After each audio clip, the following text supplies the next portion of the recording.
Good evening, ladies and gentlemen, and welcome to the Current Issue Show on TrueChat, broadcasting from Cincinnati, Ohio, in Studio 2A. We are glad to be back with you, and you know, I thought it seemed like it went pretty fast, like from when we did a video show last week, and then I realized we did it on Wednesday last week. There you go. It's usually going to be on Mondays, so I do think it's important to point that out, and today is Monday. So, today we've got two different shows lined up for you. Scott is actually going to be taking the reins on this first one here for you. We're going to discuss all the events that have kind of transpired over the past week and then look at the bigger picture of those events, because I think you've probably gotten all the details already. You've probably been informed on all that stuff. And again, that's not really, TrueChat's not necessarily here to provide the nitty-gritty details.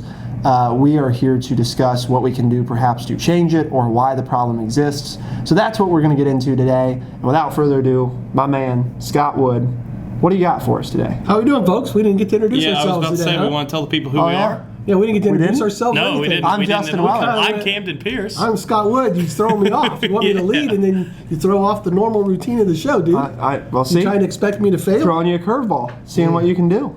Well, you gonna hit it or not? You threw off Scott's groove. I will handle it just fine. Okay. Well, really, folks, I think by now most people know what happened in Dallas late last week, that there was a rally towards the violence against African Americans across the country by police, and it was a very smooth rally. Things were going well. And then there was a shooter who has now been identified as a black male who killed 5 white officers and has caused everybody to take a look at things in a much different manner, because his shooting of the 5 white officers piggybacked the shootings in Minnesota and Louisiana that seemed to get a lot of strong feelings going in favor of the Black Lives Matter movement, and then all of a sudden things seem to have changed. And so we're going to talk about that today. And just read a little excerpt here from the New York Times. This is from Saturday, July 9th, and it's a front page article, and it says, "Sniper said to have responded to police shootings of blacks. The heavily armed sniper who gunned down police officers in downtown Dallas, leaving 5 of them dead, specifically set out to kill as many white officers as he could," officials said Friday. He was a military veteran who had served in Afghanistan, and he kept an arsenal in his home that included bomb-making materials. I had the opportunity on Friday to talk to a couple of friends of mine who are police officers in our small town, and they said that this is even filtered down that they've had our small town being. I'm sorry. Our small town being Urbana, Ohio. Okay, because we're in Cincinnati. I got you. We're in Cincinnati. So, in Cincinnati, you informed us had a big rally. Yeah. Sunday evening. I wanted to I did mention that later a little bit. But whenever you got it today, my man. So okay. you let me know when you want me to mention. I was doing what you do. Talk for the first 10 minutes of the episode, then I was going to turn it over. Okay. All right. I was just kind of following your lead because you're the hostess with the mostest. The hostess with the mostest. All right. So, I like Twinkies personally. I was getting there. That's good. I was getting there, but yeah, minus 2. Scott Wood level pun. Minus 2. Yeah, that was pretty bad. Oh, give me a break. Okay. Whatever. You're losing a lot of points today. I've lost 2. No, you lost 2 earlier too. I did. All right, in this serious for not having had pound cake. All right, in this serious matter, it was interesting because one of them went directly towards President Obama and said that he can't have it both ways, that he can't go into and talk about how things are bad on African Americans, and then all of a sudden say things, they're not being treated the same as white people in America, and when it comes to the police, and then turn around and say, "Oh, geez, I'm really sorry that white officers have been shot." That he needs to take some of the blame for this because he has not come out and been a strong leader, which I thought was an interesting point. The other one was that even in a small Midwestern town where we're from, that this Black Lives Matter has been thrown in their face by the local population, of which is about the same as the national population. I think, according to the latest census, about 10% African American in our small town, to the point where the new officers in town, these guys have both been there for a while, but the new officers in town are kind of looking as they're making stops as to the color of the skin to handle it so they don't cause a problem, instead of just being straight police officers and doing your job. And that's wrong. That's bad. People have to do their jobs. And then the final piece, and then I'll ask a few questions and see you guys' perspective. The last piece that I thought was interesting was when he said in a lot of these instances, and maybe this is where we need to get the public knowledge again, and inform the people, is that how the police officers are trained. They said in most, not all, they said some of these shootings are bad, and like everything else, the bad ones are what everybody gets the negative press about for the police officers. But they said that police are trained to shoot in a lot of these instances where they've shot, that they really weren't wrong. If you go for an officer's gun, they're taught that's you can shoot. If you ask them to show their hands and they don't show their hands, that's a right to shoot, that they're trained that way in those instances. Because as he said to me, if somebody has their hands inside of a hoodie and I ask them, they're a known felon and I know they're a felon, and I'm asking them to show me their hands repeatedly and they won't show me their hands, how do I know they're not carrying a gun? And they said they can shoot me right through the hoodie, and by the time I see everything, it's too late for me to react. So I think, and again, I'm not up on police procedure, but it sounded, my first thought was, I think we need to see what police procedure is, what are officers being taught, so that we can then make rational judgments as to what is going on and what's happening. Because my perspective to them was, well, you know what? If a police officer stopped me, I'm going to do what they say. Yeah. That's my reaction. That's what I do. That's my normal reaction. There's somebody in charge. I respect them, and that's going to happen. Now, I understand that maybe in all parts of the community that doesn't happen. Right. But at the same point, I'm putting my perspective on the situation and saying, gee, that's a horrible shooting. Just because that person didn't show you their hands, why do you got to shoot them dead? But to listen to the police officers talk, who deal with these kinds of people and that criminal element on a daily basis, that's what they're in. Their perspective is different than mine as a normal white citizen or a normal middle-class citizen or however we want to view ourselves. When I don't think like, well, geez, if I keep my hands, I can pull my gun and shoot a cop. I'm not thinking those kinds of things. That's not the way I would react. But apparently there are a number of people in our society who deal with police officers that way, to the point that police officers are trained to take care of things. So I've thrown a lot of things out there. I guess I'd like to see, Camden, we'll start with you, what your perspective on, as far as perspective on this as a citizen of the United States, and then if there's something in particular that I brought up that you thought was interesting to comment on that.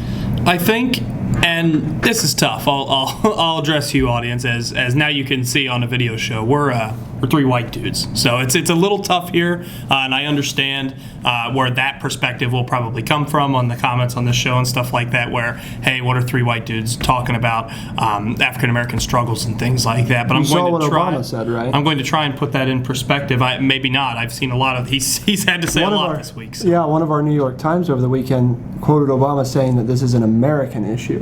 It's not a black issue. It's not a white issue. It's not a blue issue. It's not. This is something that America has to address. So I think that bringing up your sensitivity to it from obviously not being in that situation is important. But I don't think that necessarily makes us unqualified to speak on it, especially considering that most of the people that are legislators are white males anyway. Right. They're the ones that are going to be taking the action on this. Not that that's right either, mind you, but I don't think we have to, and I agree with you, I don't think we have to dance around the situation. Right, and we don't have to apologize for who we are and what we are. We're bringing our perspective and our truth and what we're hearing from people, and that's what we have to deal with. Right. We have to deal with what these truths are from both sides. Right. What's truth from the black community and truth from the white community and truth from America. We have to somehow get this all together and find out and find some way to stop this. Because we were talking today on the way down to Cincinnati, and we talked, and I mentioned to me how, as an older person, this reminds me of the 60s. like when Dr. King was assassinated and when Robert F. Kennedy was assassinated and the violence that started in our country and the Watts riots and, you know, Dr. King taking a stronger stance against the Vietnam War. You know, this is what's going on right now. And I think there's some deep-seated issues. But as far as just this whole thing happening, you know, and what you think of what I told you from the police perspectives that I've talked to. Sorry, Obama addressed that as well, and then we'll get back to Kim. But he also said, I was just reading the article about it, and Obama talked about that he thinks things are not nearly as bad today as they were back then, even though people are drawing those parallels. He wants to caution that drawing those parallels can, in effect, make things that bad again. Well, and we may tend to disagree. Right, right. I'm not saying that makes it right. I've been a supporter of the president. Yeah. In this instance, I don't think I agree with him. I don't agree with him with the way he's come out and spoken about this stuff before Dallas occurred, and I don't necessarily agree with him with my remembrances of, and we are exactly the same age. Okay. So we were both really students of history studying the 60s. He and I were both adolescents. I mean, young adolescents, preschool adolescents probably, when most of that was going on. So we've both studied it and watched the same videos. I would tend to disagree with him. I think it has gotten to that. It is getting to that level. And the more you poo-poo it and don't step up to the plate and get something done about it, the worse it's going to get. So I don't disagree with you. I think he's soft-pedaling things. And this isn't an issue that needs to be soft-pedaled right now. That's my belief. And that's go ahead, Kim. But when I get to mine, that's what I wanted to talk about. Is I didn't live then, but I think that you can start to when you see these protests, you can start to feel, what it must have felt like back then. So go Cam, ahead. so what's your perspective first of all? And then what do you, if anything, find interesting about what I said? And I think, is that how I said? I'm sorry. I'm very sorry.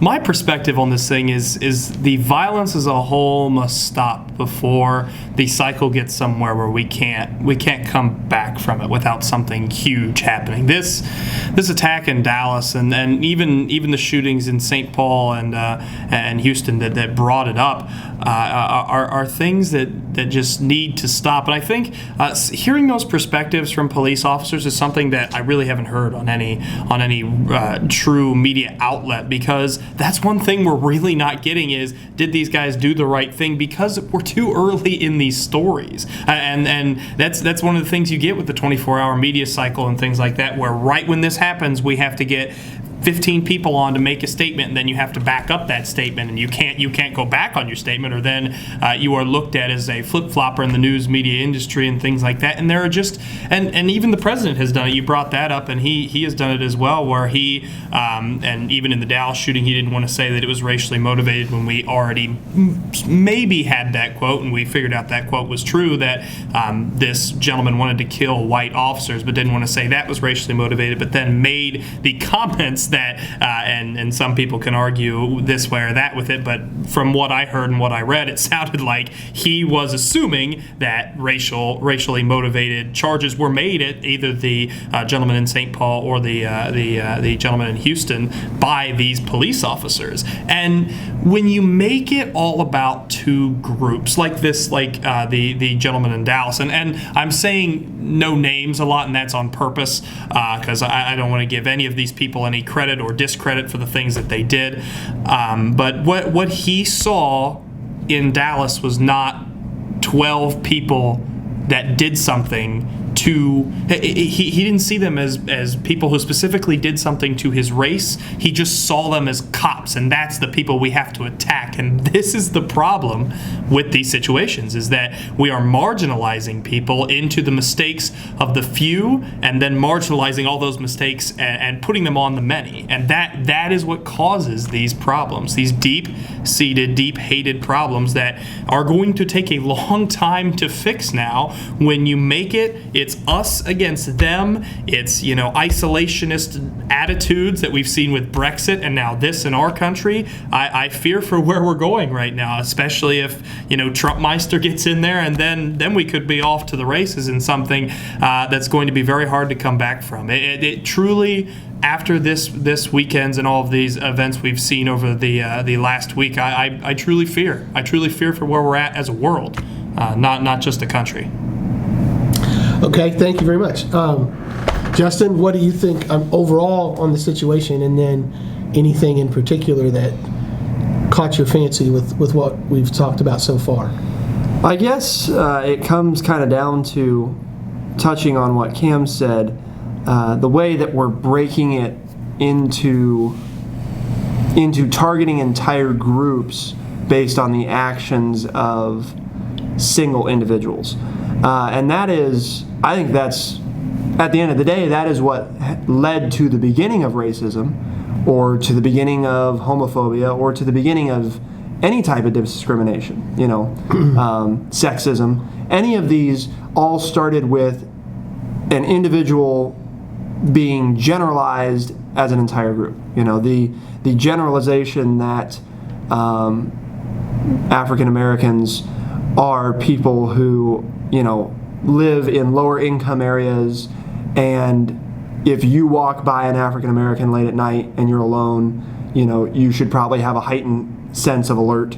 These types of things are all things that, for example, the reason that some people might have that tendency is there are neighborhoods in the United States that are very much low-level income with a predominantly African American populace.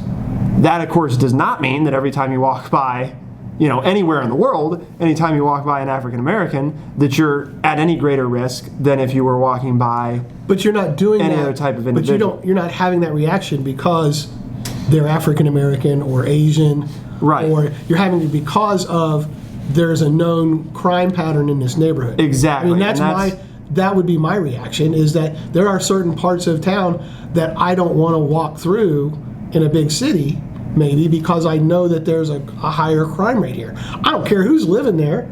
I don't care if it's a rat epidemic, right? And so it's not a racial thing. But I think it is, because there's enough evidence that we know it becomes a subconscious thing, that if for example you're forced to walk home every day, because it's the only good way home, and then you'd have to walk miles out of the way or whatever, you have to walk through this low income neighborhood that is generally predominantly, whatever race, then you're going to be predispositioned when you move, for example, when you see people like that, to think the same thing, because you have associated that I don't alert believe level. that, because I think you're on the crux of what the real problem is, and it's socioeconomic. It's not relationships. It's not racism. It's socioeconomic is the heart of this problem. And I don't disagree that that's the heart of the problem. I'm saying what happens to people, the reason that it perpetuates and continues is because they see somebody get mugged one time by an African American, and because they personally witnessed that, now their subconscious is storing on to that that fight or flight tendency kicks in of your brain automatically remembers these things, and that doesn't make it right. I mean, we know that instincts are oftentimes wrong. Which, by the same token, is if you're a black person and you watch a white cop gun down a kid in your neighborhood, what are you going to think the next time you see a white cop? Exactly. So it works both ways. And that's where that's what you're trying to say. Right. Exactly. It works both ways. I mean, that is why there are, like I saw at the Black Lives Matter rally, protest, whatever you want to call it, yesterday in Cincinnati, which we actually have some footage of here. But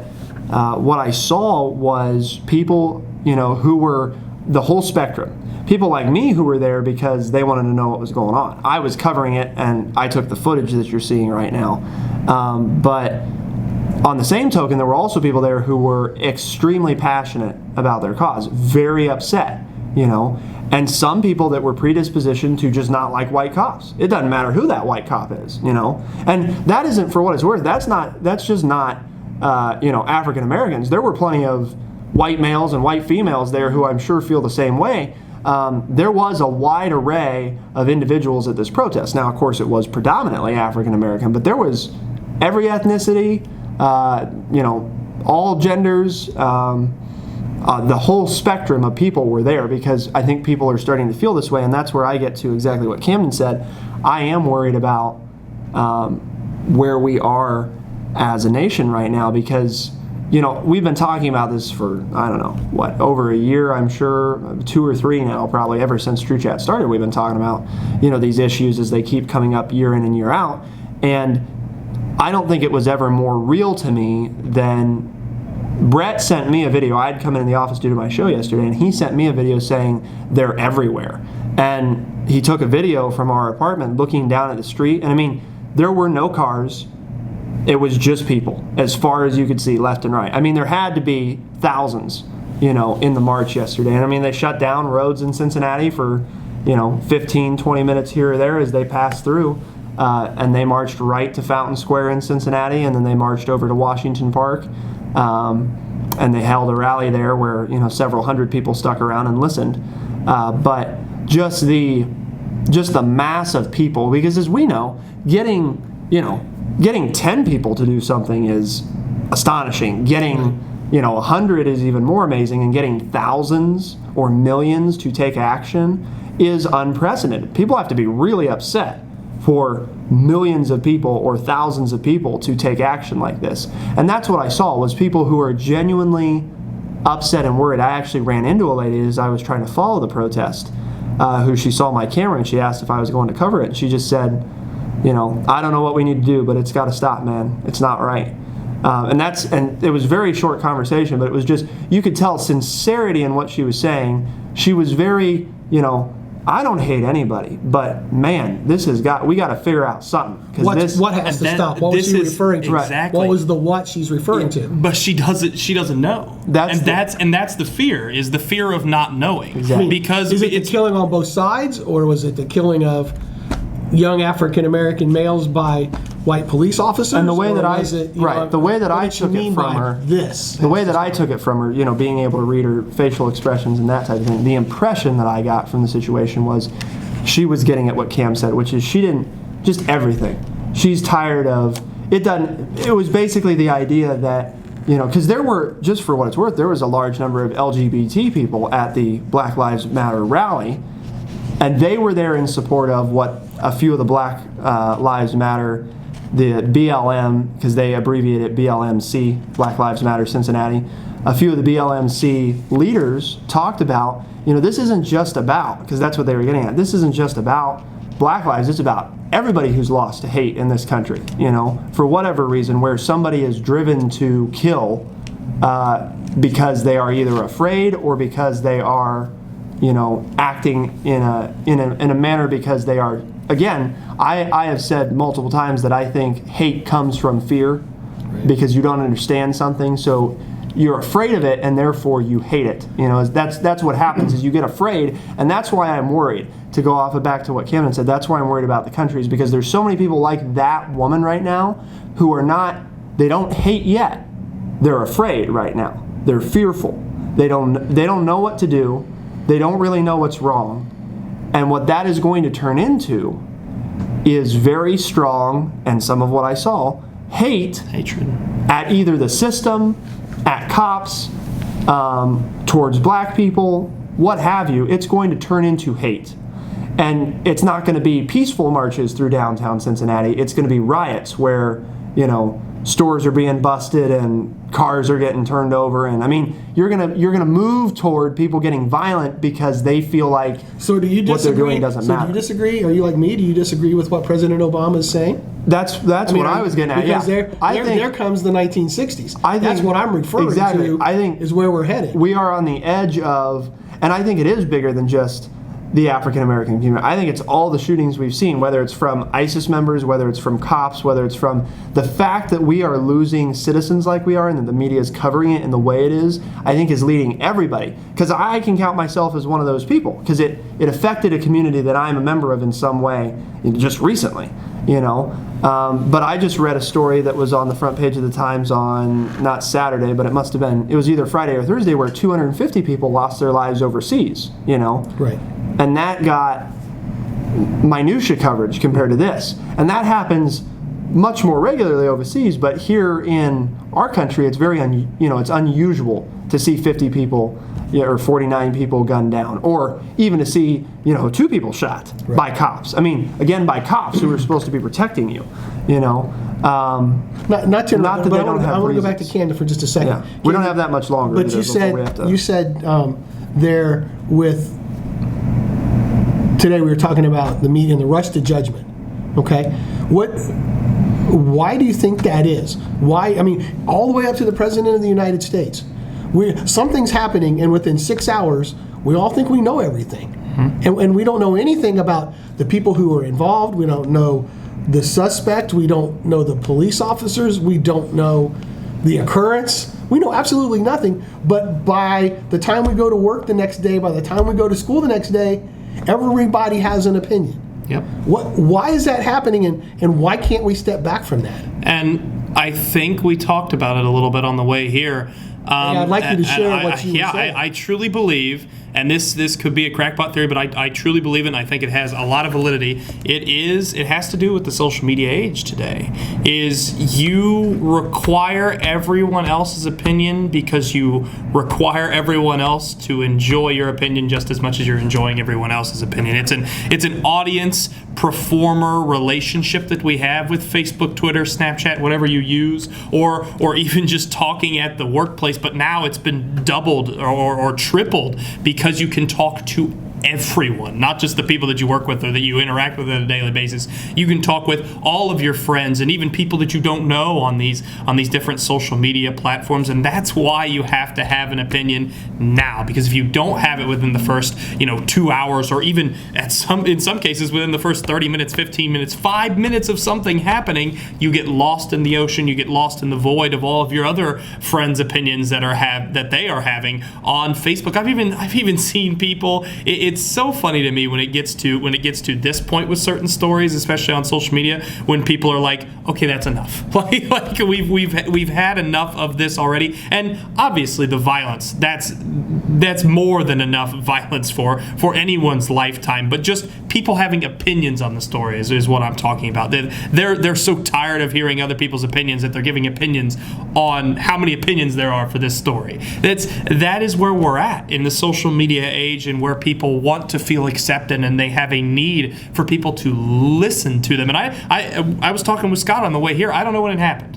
I don't know. I believe there are a lot of different causes to it, but probably about the 50 and under crowd are really, really about, you have to get an opinion out. And if the 50 and under crowd are all about getting an opinion out, and they're the ones that watch cable, they're the ones that listen to our show most likely, they're the ones that need their news right now, when they want it, when they need it.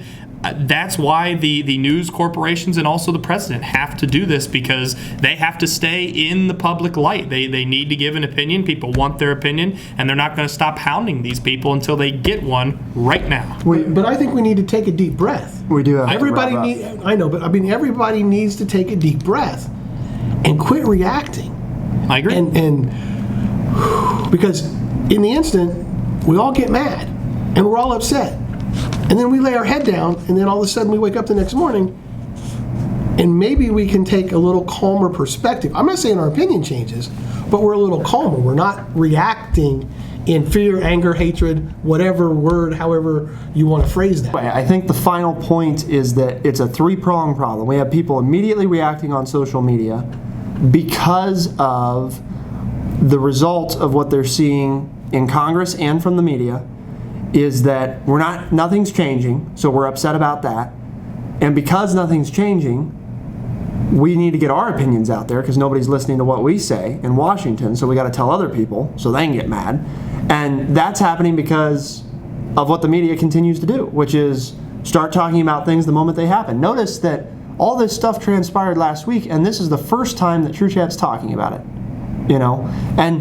And that might mean that there might be less viewers to this show, but at least the ones that are listening know that we have a lot more information than when those people went on the air last week and started talking about it.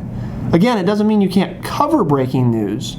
It means that all you do is cover it. You don't do what we did today right when something's happening, because you don't know and people are mad. When I did my video the day of the Orlando shooting, I didn't talk about policy. I didn't talk about what we need to change. I didn't go into any of that, because I knew that I was not in a mindset where talking about that stuff would be wise. I told people that I was sad. I told people how I felt. That's what I conveyed. Nothing else. Because it wasn't the time. it was not the time to talk about something like that. The next day, I had a slightly different perspective, and a week later, like Scott talked about, I had a very different perspective, and now I have a different perspective than I did then. So I think that you've got to look at the system, and I will always say that it goes back to the media, because I think the media is in part responsible for our do-nothing Congress, our continuing do-nothing Congress, because they constantly gin up the controversy in Congress, and they pin people against each other intentionally, and they cover everything so closely that lawmakers can't breathe, so they feel like they have to play teams.